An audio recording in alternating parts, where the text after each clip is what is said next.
बिस्मिल्लाहिर्रहमानिर्रहीम। तो आज जो हमने विटामिन स्टार्ट करना है वो हमारे पास है विटामिन B6।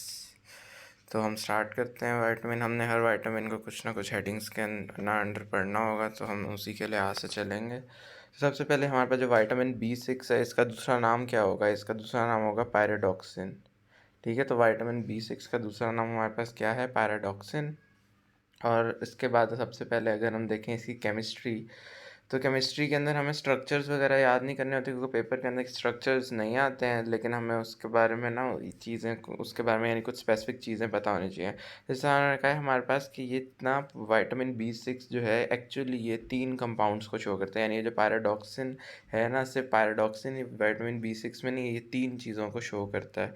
अब वो 3 चीज़ें कौन कौन सी हैं? उन्होंने कहा एक उसमें से यही पैराडॉक्सिन आती है, एक इसमें पैराडॉक्सल आता है और एक इसमें पैराडॉक्समीन आता है। ठीक है, अगर हमारे पास ना इसके अंदर प्राइमरी अल्कोहलिक ग्रुप होगा ना, तो इसे हम पैराडॉक्सिन कह देंगे। अगर इसमें एल्डिहाइडिक ग्रुप होगा तो हमारे पास इसे हम पैराडॉक्सल कह देंगे। और अगर इसमें अमाइन ग्रुप होगा तो हमारे पास ना इसको हम ना वो कह देंगे पैराडॉक्समीन। तो ये हमारे पास है ये। और ये यूनिवर्सिटी क्वेश्चन भी है कि हमारे पास इसकी तीनों फॉर्म्स के नाम बताएं, तो तीनों फॉर्म्स के नाम आपको फौरी वो पता चल जाएंगे कि क्या हमारे पास कौन से होंगे। इट ना रिप्रेजेंट्स 3 कंपाउंड, पैराडॉक्सिन, पैराडॉक्सल और पैराडॉक्समीन।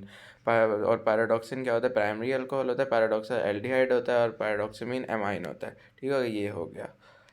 नेक्स्ट अगली बात आती है कि इसकी ना एक्टिव फॉर्म पूछते होते हैं। अब ये जो हमारे पास तीनों ना हमारे पास है ना, ये जो हमने अभी अभी तीनों पढ़े हैं, ये तीनों 1 2 पैराडॉक्सिन पैराडॉक्सल, ये हमारे पास प्रीकर्सर के तौर पे serves as precursor for coenzyme PLP। हमारे पास पैराडॉक्सल फॉस्फेट होता है PLP, ये बहुत इंपॉर्टेंट है PLP। अक्सर रिएक्शंस जो होते हैं ना उनके अंदर आपको ये मिलता होता है PLP। तो ये PLP क्या है? Paradoxical phosphate. और उन्होंने कहा है कि ये कोएंजाइम होता है PLP, और इस कोएंजाइम के लिए ये तीनों चीज़ें प्रीकर्सर के तौर पे काम करती हैं और ये इसकी एक्टिव फॉर्म होती है। यानी विटामिन B6 की एक्टिव फॉर्म क्या होगी हमारे पास? Coenzyme PLP। ठीक है, ये भी यूनिवर्सिटी क्वेश्चन है। उसके बाद फिर हमारे पास कहते हैं कि ना, हाँ, नेक्स्ट उन्होंने बात की है, ये अब ये सब हो गया ना, अब आगे ना उन्होंने इसका बारे में बताया कि PLP एक्चुअली हमें चाहिए क्यों होता है। PLP का फंक्शन लिखा हुआ है उन्होंने कि it is required for glycogen phosphorylation.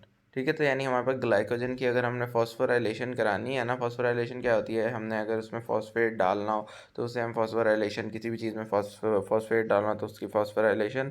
तो हमारे पास उन्होंने कहा कि ग्लाइकोजन फॉस्फोराइलेज जो होता है ना, एक एंजाइम है, उसके लिए ये कोएंजाइम के तौर पे काम करता है ताकि ग्लाइकोजन फॉस्फोराइलेशन करा सके। और भी इसके काफ़ी सारे आगे फंक्शन आएंगे ही। उसके बाद उन्होंने कहा है कि ना ये अब जो पायरिडीन डेरिवेटिव्स हैं ना, तो जैसे मैंने बताया है ना अभी कि हमारे पास ये सारे के सारों के अंदर किसी में प्राइमरी अल्कोहल होता है, एल्डिहाइड होता है और अमाइन।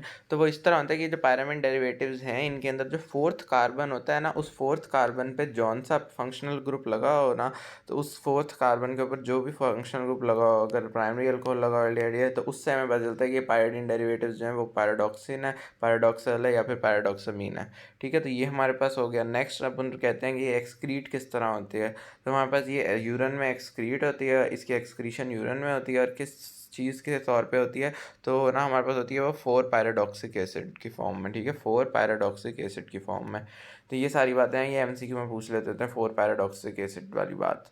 तो यहाँ तक हमने क्या क्या पढ़ लिया? हमने पढ़ ली इसकी केमिस्ट्री, इसका हमने सारा का सारा एक्टिव फॉर्म वगैरह पढ़ ली और इसकी एक्सक्रीशन, 3 चीज़ें पढ़ ली।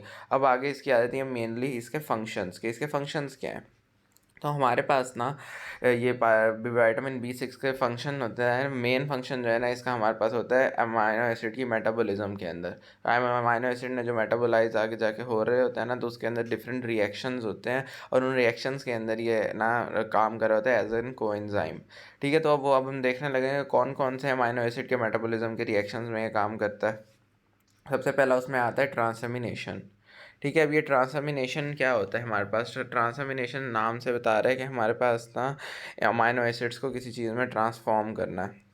ठीक है, तो इसलिए अगर हमने अमाइनो एसिड्स को ट्रांसफॉर्म कर दिया कीटो एसिड्स में, ठीक है। कीटो एसिड्स के अंदर जब हमने कर दिया ना, तो हमारे पास इसका क्या मतलब है कि हमने ये वाली की जो प्रोसेस कर दी है, इसको हम कहते हैं transamination, converting amino acids to keto acids. उसके बाद फिर हमारे पास ना ये इसकी एग्जांपल के तौर पर मैंने कहा है कि एलानीन एक अमाइनो एसिड है ना, उसको पीएलपी की ना और पीएलपी और पीएलपी ट्रांसअमीनेस के ना वो अंदर हमने उसको कन्वर्ट किस में कर दिया, पायरूवेट में। तो ये हमारे पास क्या है, ट्रांसअमीनेशन का रिएक्शन। एक और एग्जांपल इसकी दें तो ऑक्जेलो एसीटेट और ग्लूटामेट को हमने ना वो रिएक्ट यानी किया रिएक्ट, और उसके बाद फिर उनसे हमारे पास बने क्या, एस्पार्टेट और अल्फा कीटो ग्लूटारेट। तो ये हमारे पास जो दोनों प्रोसेस हैं, ये एग्जांपल है ट्रांसअमीनेशन के। उन्होंने कहा ये जो कीटो एसिड्स बनते हैं ना, फिर ये सिट्रिक एसिड साइकिल में चले जाते हैं, और सिट्रिक एसिड साइकिल में जाके gets oxidise to generate energy, और उसके बाद फिर हमारे पास they get oxidise to generate energy, energy को फिर वो जनरेट करते हैं। तो ये सारी चीज़, इसीलिए हमें पता इस एंजाइम को हम क्या कहते हैं, अब क्योंकि एनर्जी रिलीज़ कर रहे हैं ना सिट्रिक एसिड साइकिल में जाके, इसलिए हम इसे कह देते हैं एनर्जी रिलीजिंग एंजाइम। ठीक हो गया, इसे हम क्या कह देते हैं, एनर्जी रिलीजिंग एंजाइम। तो यहाँ तक हमारे पास ना इसका पहला फंक्शन कंप्लीट हो गया, ट्रांसअमीनेशन। नेक्स्ट हम अब देखेंगे तो इसका दूसरा फंक्शन क्या होगा हमारे पास, वो भी अमाइनो एसिड की ना उसी के अंदर मेटाबॉलिज्म के अंदर होता है, डी कार्बोक्सिलेशन। हमारे पास डी कार्बोक्सिलेशन क्या करती है, तो डी कार्बोक्सिलेशन के अंदर हमारे पास है कि अमाइनो एसिड जो हैं उनको हमने ना उनसे हमने अमाइन बना दिया ना, तो ये हमारे पास डी कार्बोक्सिलेशन हो जाती है। ठीक है, अमाइनो एसिड से अमाइंस बना दिए हमने। अब अमाइनो एसिड से अमाइंस किस तरह बनते हैं हमारे पास, तो उसके लिए हमारे पास हम यही कोएंजाइम इस्तेमाल करते हैं, पीएलपी डी कार्बोक्सिलेज। ठीक है, अब ये पीएलपी के साथ जो उसका फंक्शन होगा उसका हम वो नाम लगा देंगे, तो वो उसका एंजाइम बन जाएगा। पीएलपी ट्रांसअमीनेज ऊपर यूज़ हुआ था, इसके अंदर हमारे पास पीएलपी टी कार्बोक्सिलेज यूज़ हो रहा है, तो अमाइनो एसिड्स अमाइन में बदल जाएंगे। किस तरह, अब इसके अंदर एक और बात उन्होंने कही है कि ना इसमें ट्रिप्टोफैन एक होता है हमारे पास अमाइनो एसिड, इसको हम क्या कहते हैं ना, इसको पहले हम विटामिन सी की ना मदद से इसको एक और चीज़ में कन्वर्ट करते हैं, वो हो जाती है 5 हाइड्रोक्सी ट्रिप्टोफैन। और उसके बाद फिर हम उसको ना पीएलपी की फॉर्म में, पीएलपी की प्रेजेंस में जब दोबारा करते हैं ना ऑक्सीडाइज, तो क्या होता है, तो हमारे पास हो जाता है वो सॉरी पीएलपी की फॉर्म में डी कार्बोक्सिलेज करते हैं उसकी, तो हमारे पास उससे निकल आता है 5 हाइड्रोक्सी ट्रिप्टो अमाइन। ठीक है, तो अब यानी उसमें अमाइन बन गया है। तो अब ये जो हमारे पास 5 हाइड्रोक्सी ट्रिप्टो अमाइन बना है ना, इसको हम कह देते हैं सेरोटोनिन। ठीक है, तो हमारे पास ये सेरोटोनिन बहुत इंपॉर्टेंट ना है चीज़। अब इस ये सेरोटोनिन किस लिए इंपॉर्टेंट है, हमारे पास ये सेरोटोनिन ना काफ़ी चीज़ों के लिए इंपॉर्टेंट है। इसके दो फंक्शन यहाँ पे लिखे हुए हैं कि हमारे पास it regulate sleep behaviour and blood pressure, ये हमारे पास स्लीप बिहेवियर और ब्लड प्रेशर को रेगुलेट करता है। और इसके अलावा हमारे पास नर्व इम्पल्स की ट्रांसमिशन के तौर के अंदर ये एज अ न्यूरो भी काम करता है। ठीक है, तो इसके दो फंक्शन है, या एक ही न्यूरो के तौर पर काम करता है, और दूसरा हमारे पास ये स्लीप बिहेवियर और ब्लड प्रेशर को कंट्रोल करता है। तो ये हमारे पास इसका दूसरा फंक्शन हो गया। नेक्स्ट हम चलते हैं इसके थर्ड फंक्शन की तरफ। तो हमारे पास इसका थर्ड फंक्शन क्या होगा, हमारे पास अभी है वही अमाइनो एसिड का मेटाबॉलिज्म ही चल रहा है ना, तो इसके अंदर अब इसका ना अब इन्होंने अभी पहले वही जो दूसरा फंक्शन है ना क्या हमारे पास डी कार्बोक्सिलेशन, तो उसकी और एग्जांपल्स इसने और दी हैं। यानी पहली हमने पढ़ तो बस सिंपल गया है ना कि हमारे पास अमाइनो एसिड अमाइन में बदल रहा है, और दूसरे में हमने बताया कि उससे हमारे पास ट्रिप्टोफैन जो है उसको जब हमने डी कार्बोक्सिलेज किया तो हमारे पास उससे हमें मिल गया सेरोटोनिन। तो अब हमारे पास उन्होंने कहा हमें यहाँ पे हम हिस्टिडीन को जब करते हैं ना पीएलपी की फॉर्म में, तो हमें क्या मिलता है, हिस्टामीन मिलता है, और हिस्टामीन के साथ हमें कार्बन डाइऑक्साइड भी मिलता है, और इसी वजह से हम इसे कहते हैं कि हमारे पास ये क्या है, डी कार्बोक्सिलेशन है, कि हमने कार्बन डाइऑक्साइड को निकाल दिया। पीछे से मैकेनिज्म बताया हुआ था, लेकिन यहाँ पे अब उन्होंने फिर जब रिएक्शन दिखाया तो साथ में कार्बन डाइऑक्साइड निकाल दिया, तो हिस्टिडीन हिस्टामीन में बदल गई। इसी तरह हमारे पास ट्रायोसिन जो होती है ना, इसके भी हमने जब ना कार्बन डाइऑक्साइड निकाल दिया तो हमारे पास डोपामीन आ गई। उसके बाद हमने कहा है कि ना ग्लूटामेट जो होती है उससे भी जब हम क्या कहते हैं कार्बन डाइऑक्साइड निकाल दें तो वो गैबा में बदल जाती है। ठीक है, और ये सब चीज़ें जो होती हैं ना इनके अलग अलग हमारी बॉडी में फंक्शंस होते हैं। इस तरह हमारे पास जो हिस्टामीन है, तो ये हमारे पास ना गैस्ट्रिक HCl स्क्रीशन, जो हमारे पास गैस्ट्रिक ग्लैंड्स जो होते हैं वो है ना हाइड्रोक्लोरिक एसिड को स्क्रीट करते हैं, उसमें हमारे पास ये हिस्टामीन मदद करती है। इसके अलावा ये वेज़ोडाइलेटर के तौर पे मदद करती है, और इसके अलावा ना ये ना हिस्टामीन का आप लोगों ने पढ़ा होगा एलर्जिक और इन्फ्लेमेटरी रिएक्शंस के बारे में, आपने बार बार पढ़ा होगा, हिस्टामीन एलर्जी से रिलेटेड होती है। ठीक है, एंटी हिस्टामीन ड्रग्स हम देते हैं जब किसी को एलर्जी हो रही है, तो इसलिए हमारे पास ये इन्वॉल्व इन एलर्जिक रिएक्शन होती है। इस तरह हमारे पास डोपामीन जो है ये हमारे पास ना इसको हम विटामिन सी से रिएक्ट करवा के ना इसको हम एपिनेफ्रीन और नॉर एपिनेफ्रीन में ना हम कन्वर्ट कर सकते हैं। और जब ये नॉर एपिनेफ्रीन और एपिनेफ्रीन में कन्वर्ट हो जाती है तो नॉर एपिनेफ्रीन एपिनेफ्रीन का आपको पता है कि कितना काम होता है। इनको हम कैटेकोलमाइंस भी कहते हैं और इनका सिंपैथेटिक और पैरासिम्पैथेटिक इनर्वेशन पे कितना काम होता है। ठीक हो गया। और इसी तरह हमारे पास ना जो गैबा है ना, इसका ये हमारे पास ना इनहिबिटरी न्यूरो होती है ये भी न्यूरो ये इनहिबिटरी न्यूरो है। और हमारे पास ये नर्व इम्पल्स की ट्रांसमिशन जिसको सेरोटोनिन तो ना करवा रहा था, यहाँ पे हमारे पास उसको ये इनहिबिट करता है गैबा। ठीक हो गया। तो ये हमारे पास ये हो गया दूसरा इसका फंक्शन। अब उसके बाद तीसरा जो इसका फंक्शन है वो हमारे पास क्या है, सल्फ्यूरेशन बोल के ट्रांस सल्फ्यूरेशन। ये हमारे पास ट्रांस सर्कुलेशन क्या होती है कि हमारे पास सल्फ़र को हमने ट्रांसफ़र कर देना है किससे, होमोसिस्टीन से सीरीन के अंदर। ठीक है। और ये कहाँ कब होता है, in the synthesis of cysteine. तो हमने ना सिस्टीन की जब से ये एक ना प्रोसेस होता है सिंथेसिस ऑफ सिस्टीन, उसके अंदर हम जब ना सल्फ़र को ना होमोसिस्टीन से सीरीन के अंदर ले जाते हैं ना, तो उसको हम कहते हैं कि हमने ये ट्रांस सल्फरेशन कर दी। और ये भी इसी पीएलपी की मदद से होती है। जिस तरह यहाँ पे दिखाया हुआ है कि होमोसिस्टीन जो है वो सीरीन के साथ रिएक्ट किया है, बीच में पीएलपी, और फिर अब हमारे पास होमोसीरीन बन जाता है और साथ में सिस्टीन बन जाता है। तो हमारे पास क्या हो गया, सल्फर का ट्रांसफ़र हो गया। तो ये चीज़ हमारे पास होगी। नेक्स्ट उन्होंने कहा है कि हमारे पास synthesis of delta amino levulinic acid ना, यानी इसको हम कंडेंसेशन कह देते हैं कि ये कंडेंसेशन रिएक्शन में भी मदद करता है। अब कंडेंसेशन क्यों किस तरह हो रही है हमारे पास, उन्होंने ना हमारे पास क्या बनाना है, उन्होंने कहा है कि ग्लाइसिन जो है ना वो एक्चुअली हीम बनाता है। तो ये हमारे पास इस प्रोसेस इसी हमारे पास अब ग्लाइसिन से कंडेंसेशन होकर हीम बन रही है। ये हीम सिंथेसिस में भी हमारे पास मदद करता है। अभी किस तरह करता है कि हमारे पास ग्लाइसिन जो है ना वो जाके सक्सिनाइल कोएंजाइम ए से जुड़ती है, उसके अंदर हमारे पास ना एलानिन सिंथेज और साथ में पीएलपी यूज़ होता है। ठीक है। अब पीएलपी से उसके बाद फिर हमारे पास क्या बनता है, 5 अमाइनो लिवोलेनिक एसिड।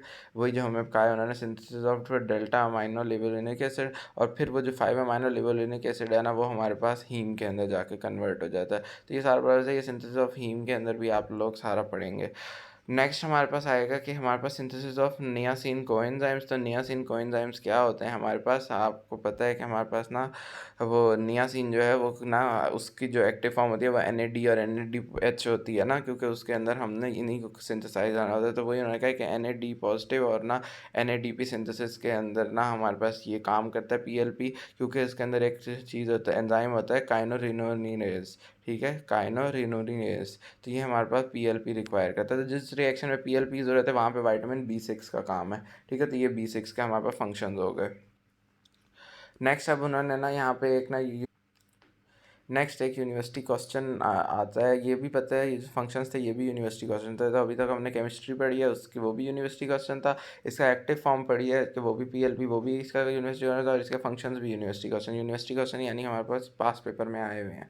उसके बाद हमारे पास ये क्वेश्चन पूछा हुआ है कि conditions in which B6 supplementation is indicated, कि हमारे पास वो कौन सी कंडीशन है जिनमें हमारे पास हम B6 को ना फूड में देने का कहते हैं। तो अगर हमारे पास मेल एब्जॉर्प्शन सिंड्रोम हो जाए ना, तो ऑब्वियसली मेल एब्जॉर्प्शन होगी तो हमारे पास फिर ना सारे के सारे वाइटामिन ही देने पड़ेंगे, तो उसके लिए भी ये ज़रूरत होगा।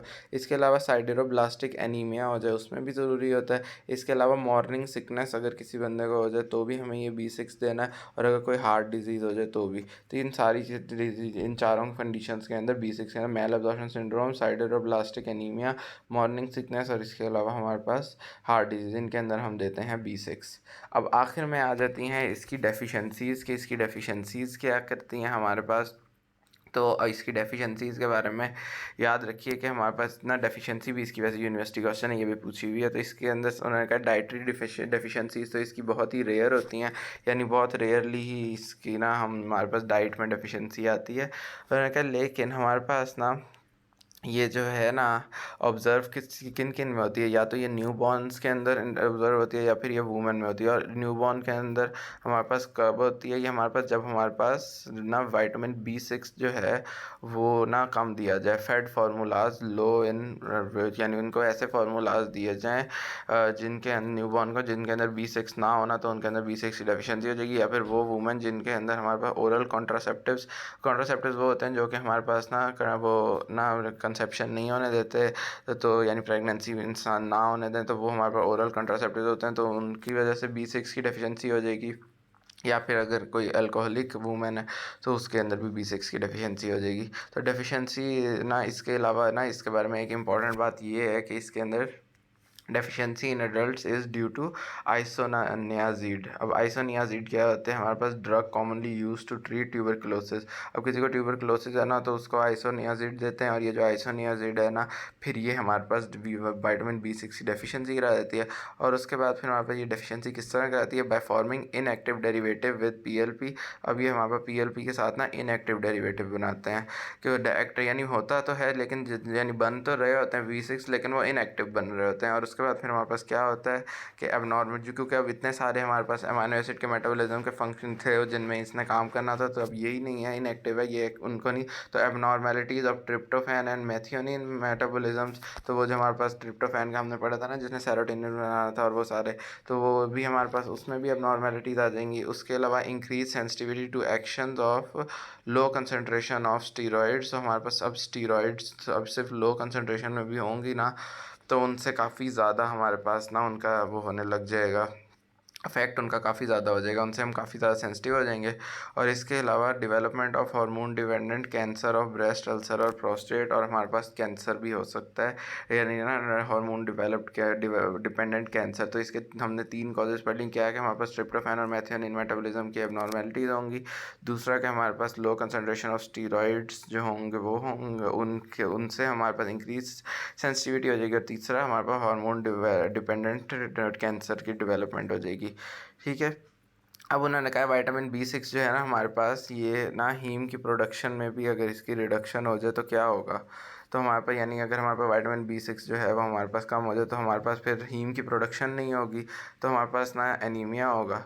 ठीक है। इसके अलावा हमारे पास क्या होंगे, न्यूरोलॉजिकल डिसऑर्डर, क्योंकि हमने पढ़ा था वो जो सारे के सारे ना न्यूरोट्रांसमीटर्स हैं, तो वो हमारे पास भी न्यूरोट्रांसमीटर्स नहीं बन पाएंगे, तो न्यूरोलॉजिकल डिसऑर्डर होंगे। ऑप्टिकल न्यूराइटिस हो सकता है विद पेरिफेरल न्यूरोपैथी। उसके बाद अगर गैबा जो बन रहा था वो कम हो जाए तो हमारे पास एपिलेप्सी हो जाती है। इस तरह अगर विटामिन B6 बहुत बहुत बहुत कम हो जाए तो synthesis of serotonin, गैबा, norepinephrine, epinephrine ये सब ख़त्म हो जाएगा। तो क्या होगा, इससे भी हमारे पास इरिटेबिलिटी हो जाएगी और डिप्रेशन स्टार्ट हो जाएगा, नर्वसनेस हो जाएगी और मेंटल कन्फ्यूजन। ठीक है। तो ये इसकी सारी क्या है डेफिशिएंसी और उसके इफेक्ट्स हैं। तो यहाँ भी हमारे पास यूनिवर्सिटी क्वेश्चन था, और पीछे भी हम इसके फंक्शंस भी पढ़ रहे हैं, वो भी सारे यूनिवर्सिटी क्वेश्चन थे। और इसी तरह हमारे पास बाकी सारी चीज़ें भी थी इसके यूनिवर्सिटी क्वेश्चन। तो ये हमारे पास हो गया विटामिन B6।